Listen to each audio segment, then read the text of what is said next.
Hey guys, it's your girl K Divine coming back with another quick message. This message is not for everyone, so if it doesn't resonate, don't try to make it fit. This is not for everybody. This is for a specific group of people. You will know if this is for you. But by the title, you might be a little confused. But the reason why I'm naming this video "It Was Agatha All Along" is because I need you to understand that it was always your mama. Your mama was always the one who was stirring up the drama, creating mess for you. There, that's the first person who's ever put your name in a smear campaign. Your mother has gone out of her way to destroy you. She has gone out of her way to slander you. She has gone out of her way to do a whole bunch of stuff. And the reason why I'm calling this "It Was Agatha All Along" is because if you get to the final episode of that show, if you haven't watched it on Disney Plus, please go watch it.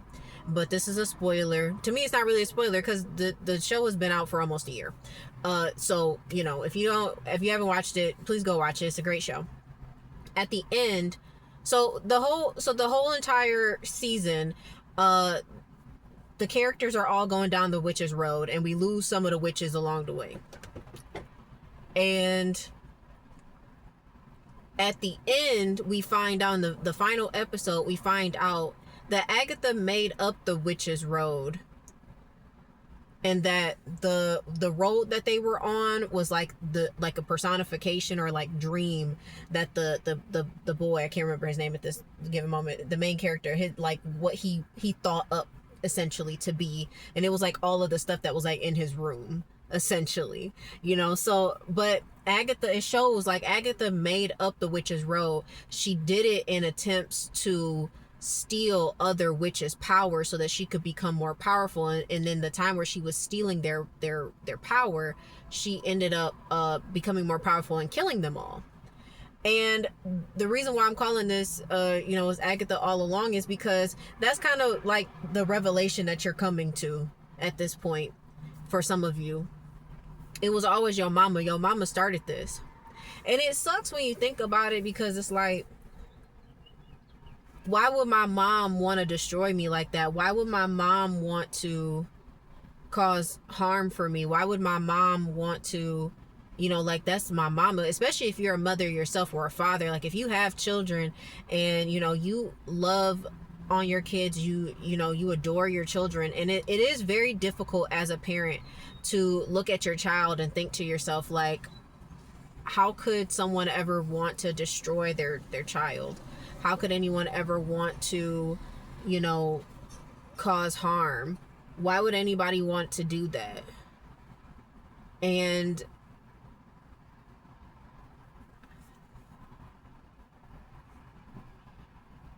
I'm trying to say this delicately.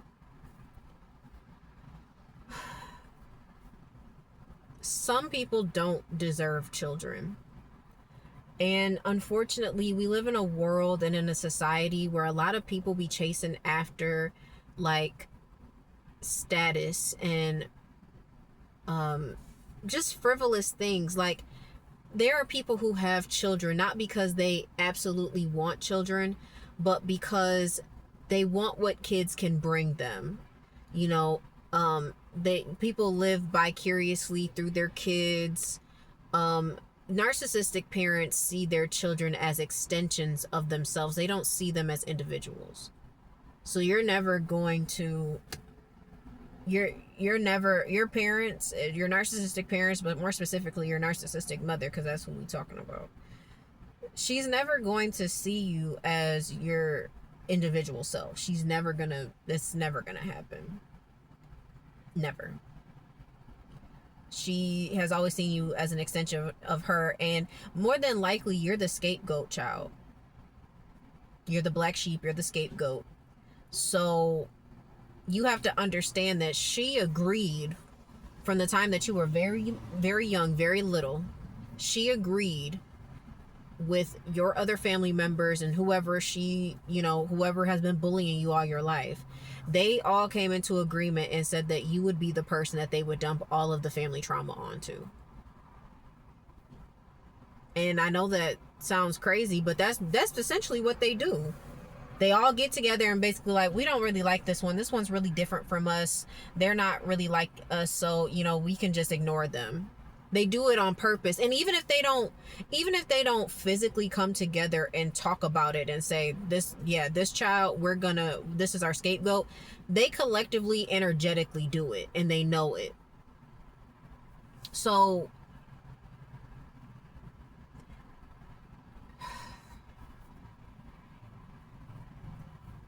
I look at my mom now as just like my birth giver. It kind of sucks because it's like I don't have a relationship with either one of my parents. My dad chose not to be around very early on in my life.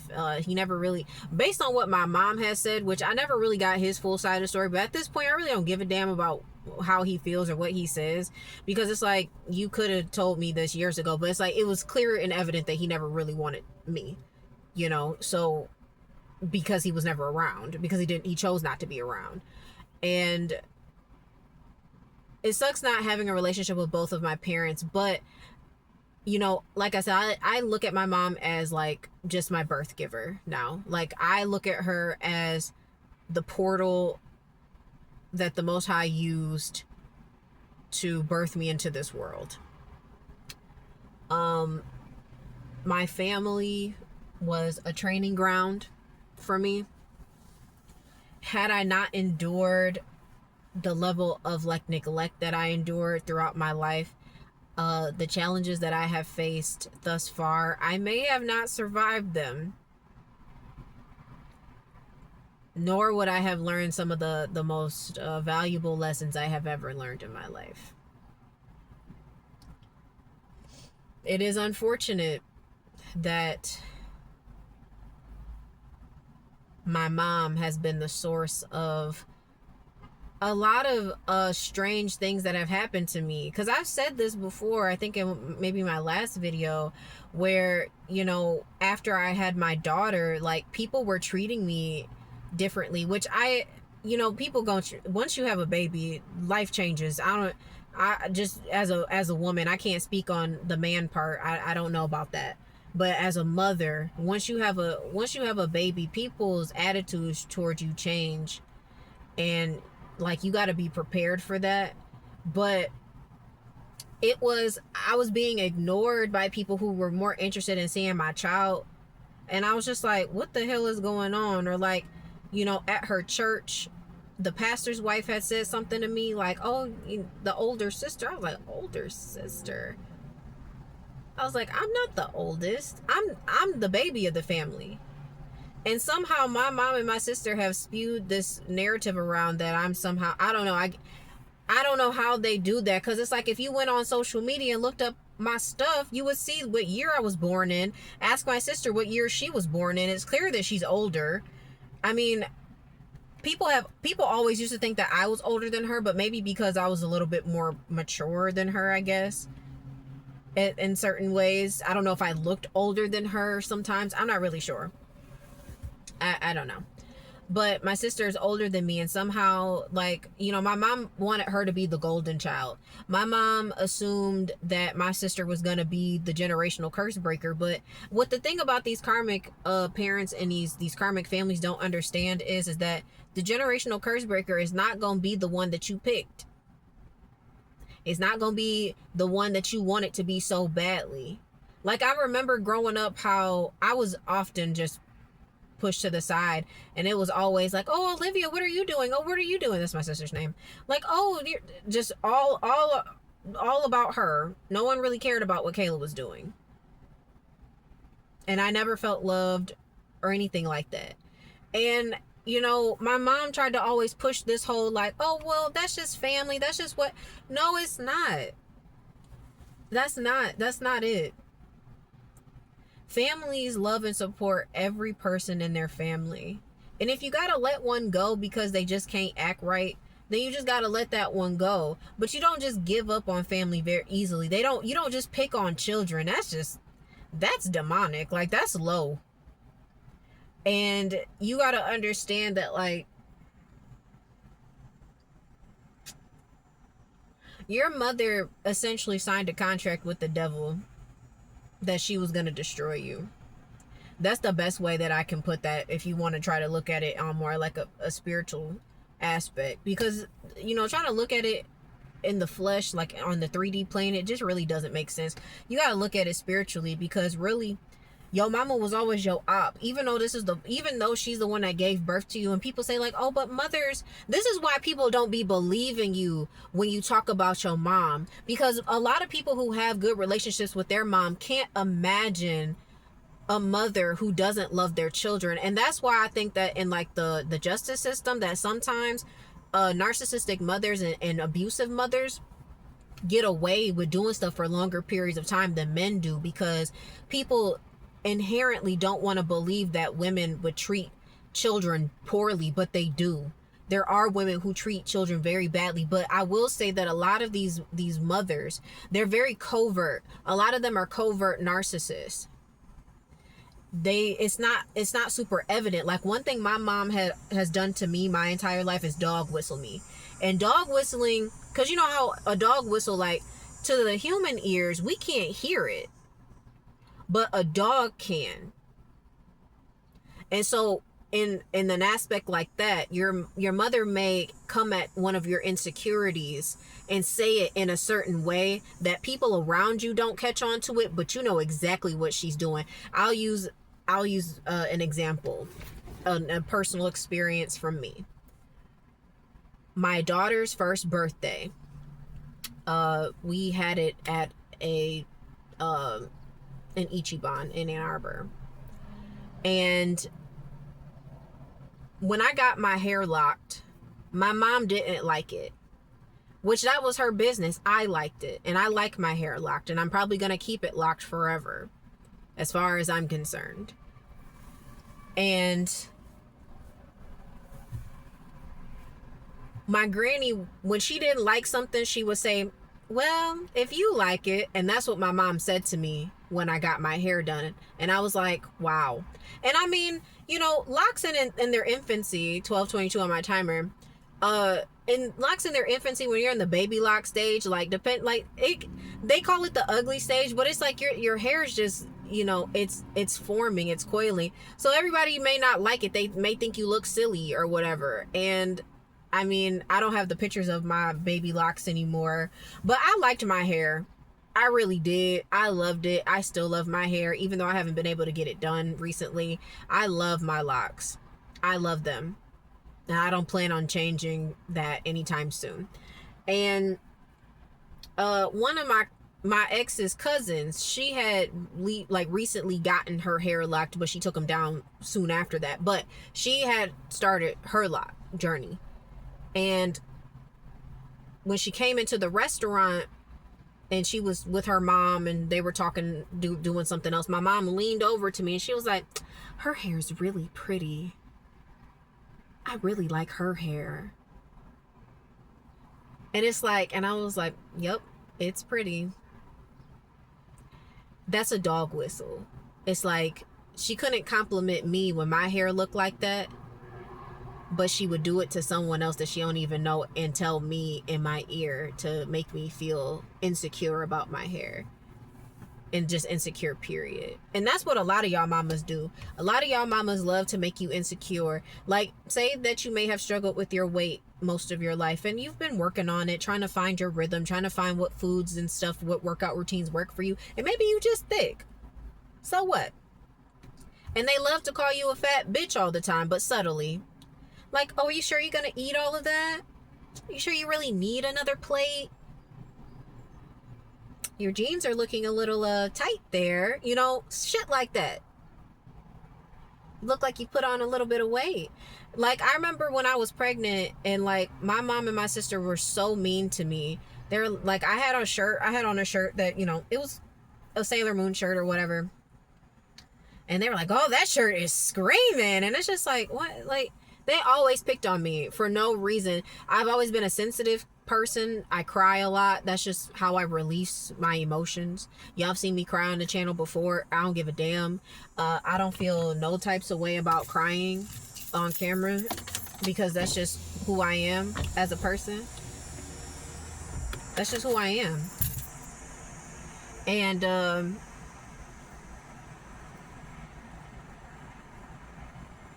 yeah. They've always been mean to you. It was Agatha all along. It was always your mama. And you got to understand too, like, on top of the dog whistling and everything, the abuse that you've endured, because that is abuse, like, that's emotional and psychological abuse that you've endured, even if she never put her hands on you. Like, you've been enduring, like, psychological and spiritual warfare from your mother all of your life. And you have to understand that the reason why you keep running into the same type of relationships, the reason why that you have not been able to break away from these toxic patterns is because you haven't broken free of your toxic mom. Once you get to the root, because I swear, and I think Spiritual Whistleblower said this years ago, like, I'm pretty sure she said this years ago, and it may even be in her book, that, like, the root is always, you got to go back to your parents. I think Carl Jung also said that, like, the root is your upbringing.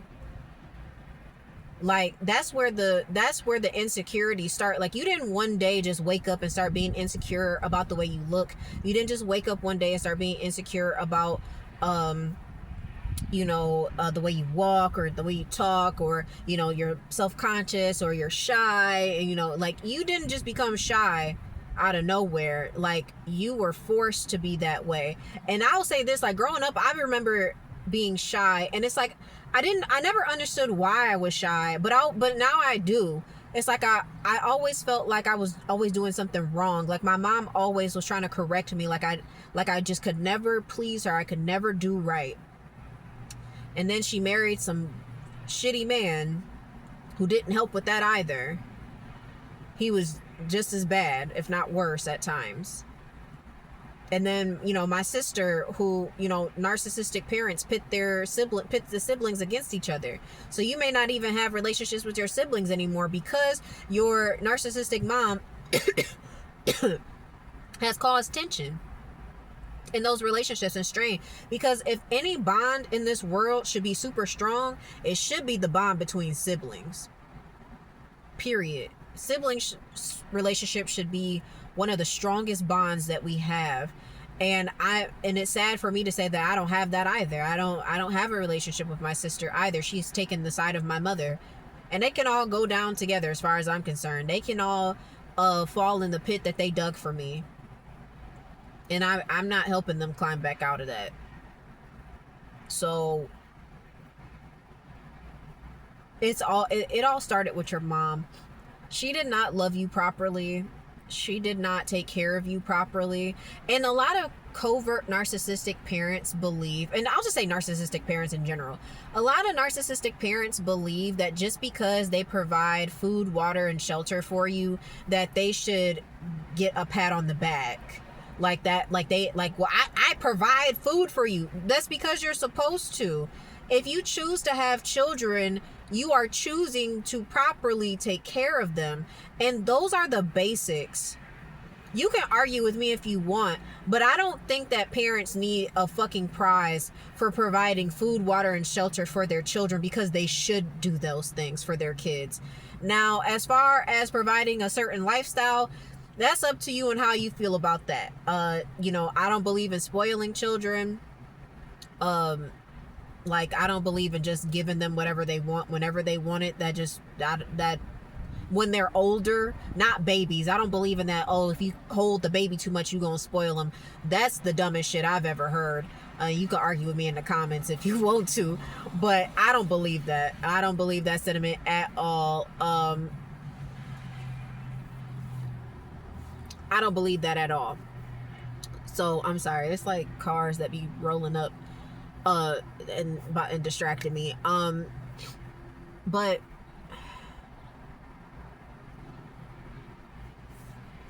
I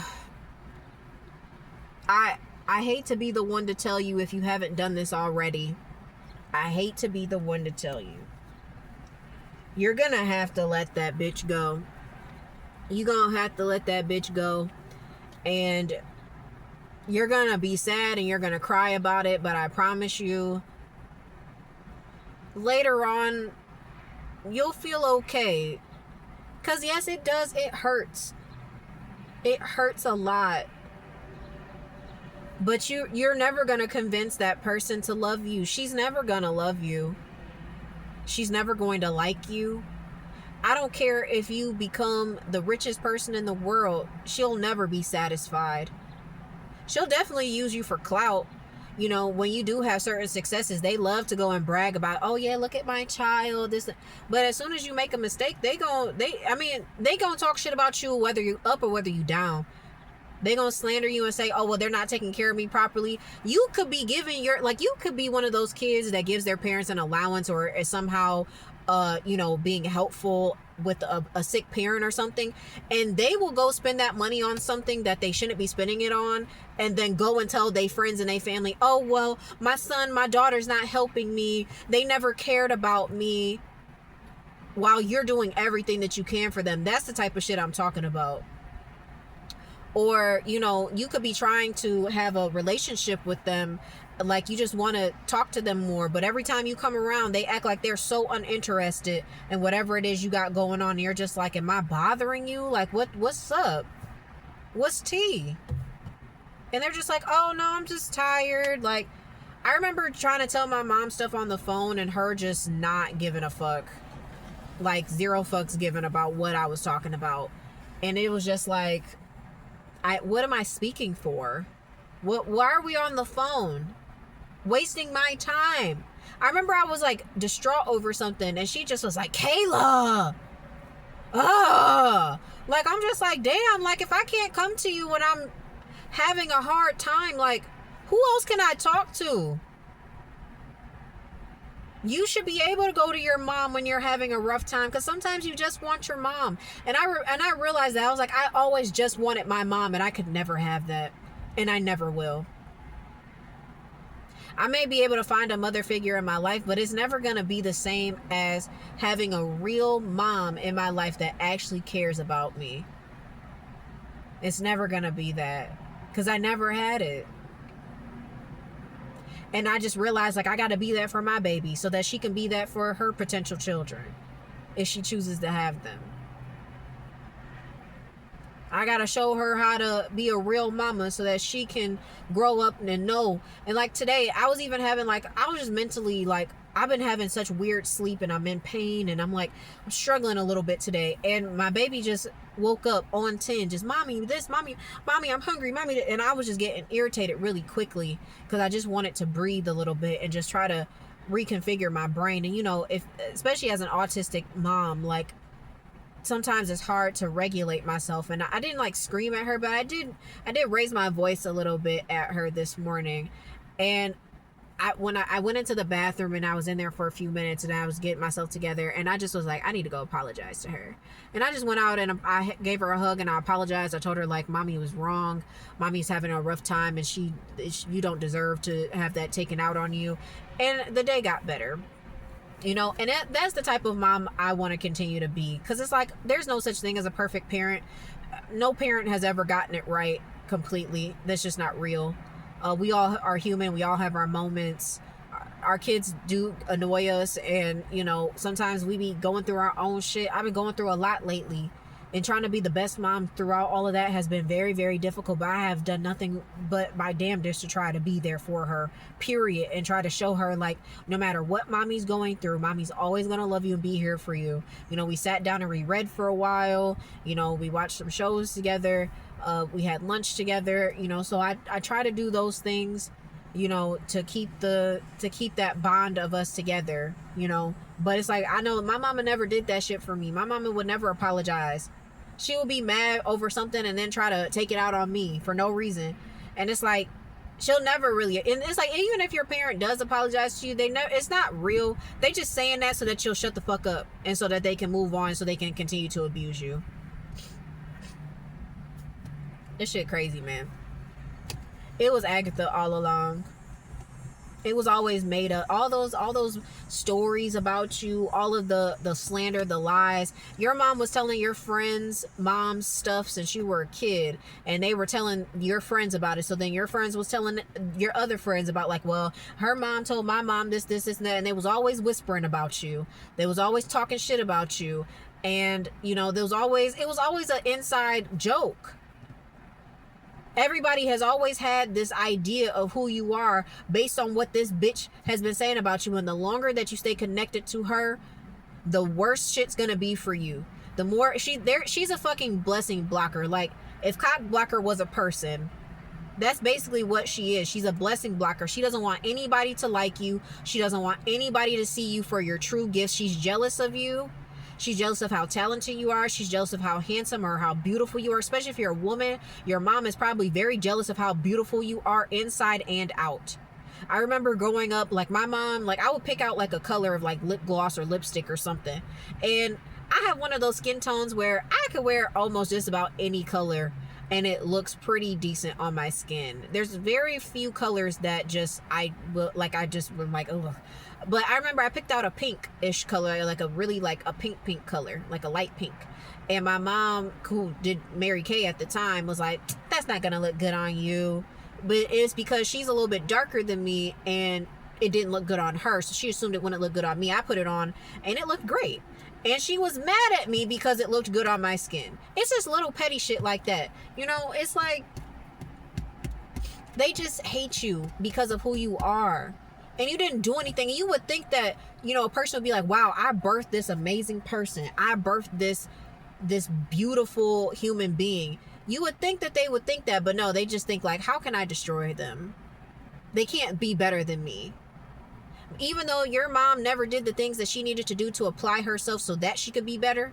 She never, my mom had been talking about for years how she was going to go back and get her master's degree. She's worked for U of M for over 20 years, and she could have basically gone to school for free. She kept saying how she was going to sign up for a program every year. She kept saying she was going to sign up for a program, and she never did. And it's like, and then, when it was time for me and my sister to start our master's programs, it was like before I could even fully graduate with my bachelor's degree, my mom called me during my junior year and just randomly, it was like, are you looking at master's programs? And I was like, I haven't even graduated yet. Like, no, I'm not even thinking about that. I was like, I kind of just want to work a little bit, get my feet wet in the, the corporate sector and see what I can do, try to work and then go back. And she was like, well, if you don't sign up, you're never going to go. And I was like, just because you never went. I didn't say that to her, but that's what I was thinking. Like, she was pressuring me to do so much. And it's like, but it's nothing even compared to what she could do, or what she was willing to actually do. Because my mom never truly believed in herself. I mean, the little stories that she has told me about her, I know that my mom has had low self-esteem for a very long time. And she never got the support that she needed as a child. Like, even her teachers didn't believe in her because they were lowlifes that didn't believe in themselves. Because she came from the east side of Detroit. A lot of people didn't really, they didn't really believe in the kids, black kids from the ghetto. They didn't believe in them kids back in the 70s and 80s. They didn't believe in them. So she didn't have those mentors that she needed that believed in her. And also that was, in the midst of like, integration becoming more normalized, so there was a lot of weird tensions at that time too. So I understand what it is that she went through and what she had to fight through to become the person that she did become. But it's just like, at the same time, it's like, you should want more for your kids, and your narcissistic mom doesn't give a fuck about you. She only cares about herself and her image. I'm sorry to say that. Now it's kind of morbid, I know, but it's the truth, and you got to disconnect from her. That's why I said you got to let that bitch go. And I'm calling her a bitch because that's what she is. And I'm not talking about the one, and I'm not talking to you if your mom is wonderful. She's not a bitch. She's a godsend, okay? This is for the people whose mamas ain't shit. This is for the people's mamas who don't care about them, who don't love them, have lied and slandered their name all around the city, having everybody looking at them crazy like they're some sort of fucking criminal. This is for you.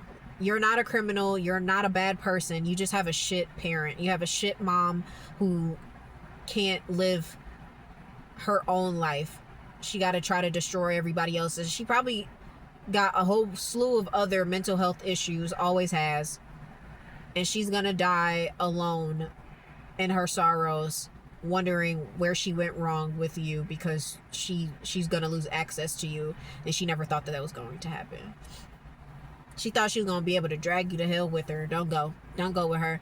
Don't lose yourself over that broken woman. That woman is never going to she's never going to admit any of her mistakes. She's never going to take accountability. Don't expect any apologies from her. Even if she's caught red-handed doing what she's doing, she always going to try to find some way to spin it on to you, or say like, oh, well, I was doing the best that I could. Okay.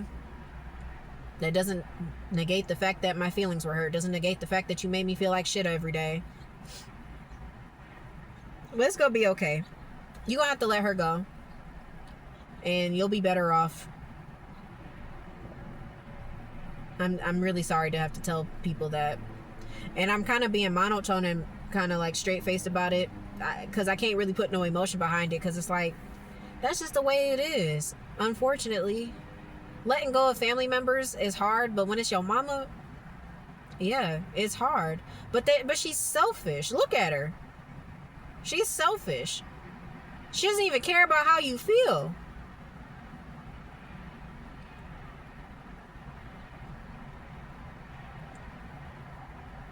God bless y'all, though. You'll be okay. You might have to cry for a while. It's gonna hurt for a while, but it's gonna get better. You know, it's the further away you get from her, the more you'll be able to breathe. And you'll start to see things differently.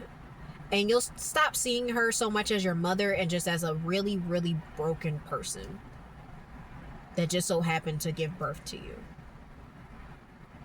And it stings and it hurts, but it doesn't hurt as much the further you go. So you'll be okay. But I love y'all. Y'all have a good day. It's your girl, K Divine. Bye.